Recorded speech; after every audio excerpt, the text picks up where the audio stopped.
When you compare the 986 generation Porsche Boxster to a modern Porsche, the interior is kind of lacking. There is a lot of plastic material that's visible in the interior. And well, it looks like a car from the 90s, which it is. However, when you compare it to other cars of its era, the interior isn't that bad. And the Boxster that I owned for over 6 years, the interior held up just great. You just have to make sure to maintain it, and it also helps so you can park it in a garage. Some people just can't stand the fried egg headlights of the 986 generation Porsche Boxster. While many have had their hearts softened to this headlight design, some people just can't get past those headlights. And many prefer the headlight design of the 987 Boxster and newer. However, the fried egg headlights are very similar to the 996 generation Porsche 911, and it isn't uncommon for people to confuse your Boxster with a 911 partly because of this. They also share the racing pedigree of the 911 GT1. The 986, 996, 987.1, and 997.1 all have the same Achilles heel, the IMS bearing.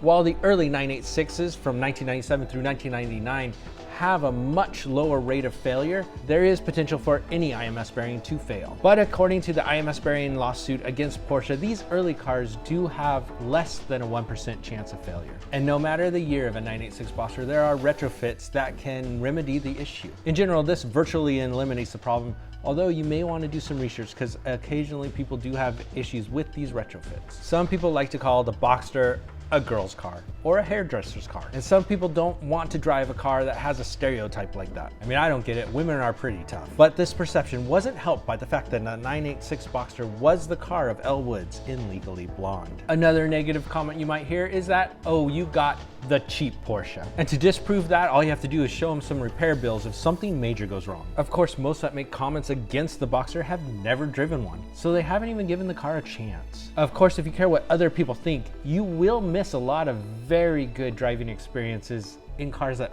people just don't like. The Boxster may cost a bit less than a 996 generation Porsche 911 to get into for a car with similar mileage and condition, but that doesn't mean it costs less to keep it on the road. The 986 Boxster shared 40% of its parts with its bigger brother, the 911. So if something needs to get replaced, expect to pay similar prices as you would to a 911. Having said that, many of the parts aren't that expensive, especially if you can do the labor yourself. Over my 6 years of ownership of my 986, I had very little problems with the car and was able to do all the maintenance myself, outside of getting a radio code from the dealer. Of course, everyone's experience is different, so some may have a good experience, some may have bad. Buying a well-maintained car will help reduce your chances of having a bad experience. By today's standards, even the most powerful 986 Boxster just isn't that powerful, but it is a fairly lightweight car weighing in at about 2,800 pounds, and that helps to provide a pretty good power to weight ratio. The Boxster really isn't made for straight line performance, it's more made for curvy back roads. The balance, the lightweight, and adequate power work together to help you be able to keep more speed going into a corner and continue having that speed all the way through a corner. Being a momentum car, it really rewards its driver when you do things right. The 986 Boxster was designed from the get-go to be a convertible. It's very common with sports cars to take a hardtop version, chop that off, and add a bunch of bracing. Because the Boxster was designed to be open-aired, the engineers thought about all of that bracing right up front. This helps with the issue of body flex, as it can be thought about before you go back and just have to try to fix it. With a 986 Boxster, especially in S form, you get 9/10 of the performance of a 996 generation Porsche 911. And when you consider that originally the Boxster and the 911 had about a $40,000 price difference, that was a great value for the money. Sure, on the track, the Porsche 911 Carrera will show the Boxster that it is the more powerful, more expensive car. But providing a track has a decent number of corners, you can expect that Boxster to be in the 911's rearview mirror. When people think of Porsche, one thing they usually think of is engines behind the rear axle. The Boxster actually harkens back to the very first Porsche sports car, which was mid-engine. It was largely for cost reasons that Porsche moved the engine behind the rear axle. There's a reason why most race cars and supercars have a mid-engine layout. It naturally provides better weight distribution front and rear. This allows for predictable handling and being able to keep more speed all the way through a corner. The 986 Porsche Boxster is a